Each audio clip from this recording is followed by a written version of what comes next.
صحابہ کرام ایک مسئلے میں پریشان تھے. بات یہ تھی کہ صحابہ کرام کو یہودیوں سے اور عیسائیوں سے پالا پڑا تھا. تو یہود جو تھے جب ان کی عورتیں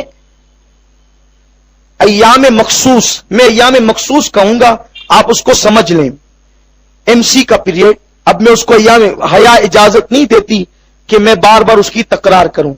تو جب صحابہ کی عورتیں ایام مخصوص میں آتی تو وہ پریشان ہو جاتے، کیونکہ یہودیوں کی عورتیں جب ایام مخصوص میں آتی تھی تو وہ ان کو بالکل گھنونا اور گندا سمجھ کر ان سے رشتے ناتے بالکل الگ کر لیا کرتے تھے، بلکہ ان کو گھر میں بھی رہنے نہیں دیتے تھے، ان کے لیے کمرہ الگ کر دیتے تھے.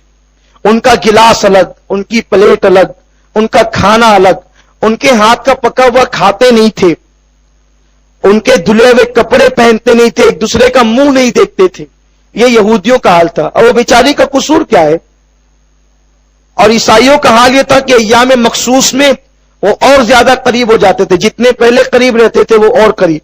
اب ان کا الگ طریقہ، ان کا الگ طریقہ. صحابہ پریشان تھے کہ ہم کیا کریں. تو انہوں نے آقا سے پوچھا، یا رسول اللہ یہ چیز کیا ہے؟ اس کا نام لے کر پوچھا یہ کیا چیز ہے. تو آقا علیہ السلام سے انہوں نے سوال کیا تو اللہ نے اس چیز کا نام لے کر اس کے سارے مسائل قرآن مقدس میں بڑے واضح لفظوں میں مختصر اور جامع الفاظ میں بیان کر دیے. اللہ نے فرمایا کہ محبوبی آپ سے پوچھتے ہیں کہ یہ کیا چیز ہے تو ان کو بتاؤ کہ یہ گندگی ہے، مگر یہ گندگی ایسی نہیں کہ اس میں تم عورتوں کو اپنے گھر سے باہر نکال دو، ان کو الگ کمرے میں ڈال دو، گلاس الگ کر دو، پلیٹ الگ کر دو، یہ نہیں، بلکہ اس کا طریقہ یہ ہے کہ وہ آپ کے ساتھ رہیں، آپ کے ساتھ کھائیں، وہ کھانا جو پکاتی ہے وہ کھانا پاک ہے اور ان کے ساتھ بیٹھ کر تم کھا سکتے ہو، ان کے ساتھ ایک چادر میں رہ سکتے ہو، ان کو منحوس نہ جانو. بلکہ ام المومنین ماں عائشہ صدیقہ رضی اللہ تعالیٰ عنہ فرماتی ہے کہ جب ہم ایسے ایام میں ہوتی تو حضور صلی اللہ علیہ وسلم کے ساتھ برابر رہتی، سارے معاملات ہوتے ایک کو چھوڑ کر.